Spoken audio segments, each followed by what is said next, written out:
Contract वाली बहू। नरेश की माँ अपने बेटे से मिलने दिल्ली आ रही है। इस बात का पता चलते ही नरेश के दिल में हलचल मच जाती है। नरेश अपनी माँ के स्वागत की तैयारी में लग जाता है। साथ ही उसे डर भी सताने लगता है कि उसकी माँ कहीं अपनी पुरानी जिद पर फिर से बैठ ना जाए। हे भगवान, इस बार बचा लो, अगले साल पक्का माँ की जिद पूरी कर दूंगा। तभी दरवाजे की घंटी बजती है। नरेश दरवाजा खोलता है तो सामने अपने मकान मालिक को देखकर हैरान हो जाता है, क्योंकि उनके साथ एक सुंदर सी लड़की भी थी।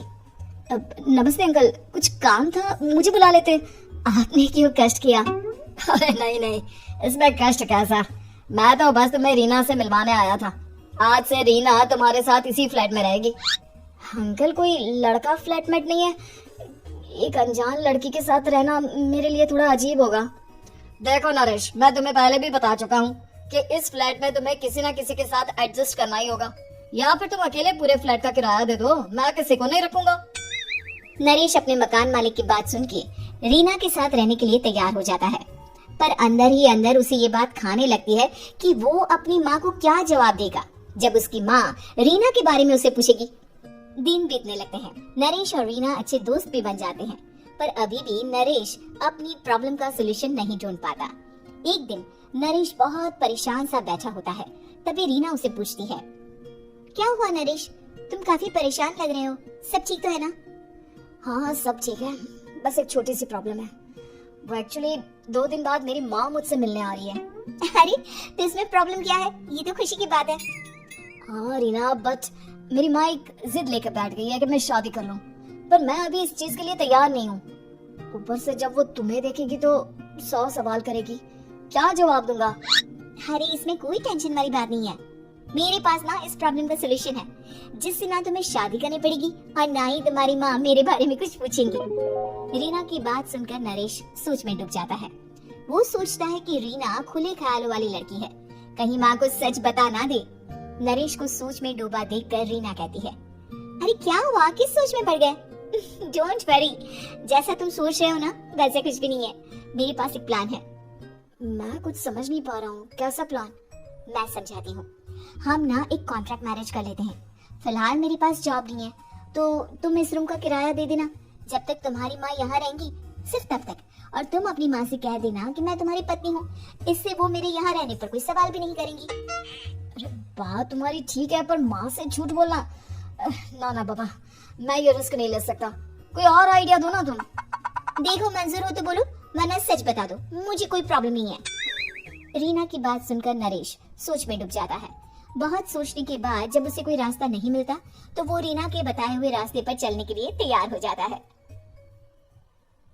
वो रीना से बात करता है और अपनी माँ की पसंद और नापसंद के बारे में बताता है। रीना भी नरेश की सभी बातों को ध्यान से सुनती है, ताकि कहीं उससे कोई गलती ना हो जाए। आखिर वो दिन भी आ जाता है जब नरेश की माँ उससे मिलने दिल्ली आ जाती है। नरेश अपनी माँ को फ्लैट पर लेकर जाता है। जैसे ही नरेश की माँ फ्लैट के अंदर जाती है, रीना उसके पैर छू लेती है। ये देखकर नरेश की माँ थोड़ी घबरा जाती है और नरेश से पूछती है, अरे बेटा नरेश, ये कौन है? माँ, ये आपकी बहू रीना है। माफी चाहता हूँ, सब कुछ इतनी जल्दी में हुआ कि आपको बता ही नहीं पाया, इसलिए सोचा कि क्यों ना आपको सरप्राइज दिया जाए। अरे बेटा, मैं तो बस तेरा घर बसा हुआ देखना चाहती थी। हाँ, बहुत अरमान थे अपनी इकलौती बेटी की शादी को लेकर, लेकिन कोई बात नहीं, शायद किस्मत को यही मंजूर होगा। ये कहते ही नरेश की माँ रीना को गले लगा लेती है। रीना बेटिया, मेरा बेटा ना थोड़ा नादान है, पर तुम काफी समझदार लगती हो, और मैं जानती हूँ कि तुम इसका बहुत अच्छे से ध्यान रखोगी। माँ, आप चिंता मत कीजिए, मैं सब संभालूंगी। नरेश की माँ अपने बहू और बेटे के साथ खुशी खुशी रहने लगती है। दिन बीतने लगते हैं। नरेश की माँ और रीना का रिश्ता बहुत मजबूत होता चला जाता है। वो दोनों सारा दिन एक साथ रहती और खूब बातें करती। इधर साथ रहते रहते नरेश और रीना भी एक दूसरे से प्यार करने लगते हैं। दोनों को इस बात का एहसास हो जाता है, फिर भी वो इस बात को छुपा कर ही रखते हैं। एक दिन नरेश की माँ और रीना शादी के बारे में बात करने लगते हैं। रीना बेटिया, ये तो नरेश ने मुझे बिना बताए शादी कर ली, वरना मैं तो अपनी इकलौती बेटी की शादी इतनी धूमधाम से करती कि सारी दुनिया देखती रह जाती। अच्छा माँ, आप ऐसा भी क्या करती नरेश और मेरी शादी में जो दुनिया देखती रह जाती? अरे बिटिया, एक माँ के अरमान तुम अभी नहीं समझोगी। मैं तो अपनी बहू को एक रानी की तरह लेकर आती और शादी भी बिल्कुल शाही अंदाज में करती, पर मेरे तो सारे अरमान ऐसे ही रह गए। खैर, मुझे तो अपने बेटे और बहू की खुशी चाहिए बस। ये कहते हुए नरेश की माँ की आंखों में आंसू आ जाते हैं। रीना भी ये सुनकर ख्यालों में खो जाती है, क्योंकि वो भी मन ही मन खुद को नरेश की पत्नी और उसकी माँ की बहू मानने लगी थी। शाम को जब नरेश ऑफिस से घर आता है तो रीना खुद को रोक नहीं पाती और नरेश के सामने उसकी माँ को अपने और नरेश के रिश्ते का सारा सच बता देती है। रीना की बात सुनकर नरेश की माँ दोनों से बहुत नाराज हो जाती है और घर वापस जाने की बात करने लगती है। तुम दोनों ने मुझसे सच छुपाकर बहुत ठेस पहुंचाई है मुझे। अब तुम लोगों के साथ नहीं रहना चाहती मैं, कल ही वापस चली जाऊंगी अपने घर। माँ मुझे माफ कर दो, ये सब मैंने रीना के कहने पर ही किया है, वरना मैं भी आपको कभी ठेस पहुंचाने के बारे में सोच भी नहीं सकता। हाँ माँ, हमने ये सिर्फ आपका दिल रखने के लिए किया, प्लीज हम दोनों को माफ कर दीजिए। तुम दोनों ने मेरे अरमानों के साथ खिलवाड़ किया है, और वैसे भी मुझे अपने बेटे के लिए एक अच्छी लड़की ढूंढनी है, इसलिए मेरा यहाँ से जाना ही बेहतर होगा। माँ की ये बात सुनकर रीना खुद को रोक नहीं पाती।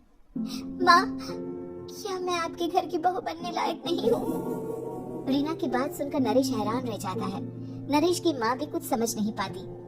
मैं कुछ समझी नहीं, आखिर तुम कहना क्या चाहती हो? माँ, मैं वो नरेश से बहुत प्यार करती हूँ और साथ ही साथ मैं आपको भी अपनी माँ मान बैठी हूँ। आज जब आपकी बातें सुनी तो खुद को रोक नहीं पाई, इसलिए सारा सच आपको बता दिया। रीना की बात सुनकर नरेश की माँ की आंखों में आंसू आ जाते हैं और वो अपने बेटे नरेश और रीना को गले लगा लेती है। मेरे घर की बहू तो सिर्फ रीना बिटिया ही बनेगी। मैं आज ही तुम दोनों की शादी की तारीख निकलवा दूंगी, बस एक बार तुम्हारे घर वाले मान जाए। उसी दिन रीना के माता पिता भी उनके फ्लैट पर आ जाते हैं। दोनों परिवार आपस में बैठकर बातें करते हैं और शादी के लिए राजी हो जाते हैं। रीना भी कॉन्ट्रैक्ट फाड़ देती है और कहती है, सही मायने में मैं अब बहू बनूंगी, अब तक तो सिर्फ कॉन्ट्रैक्ट वाली बहू थी।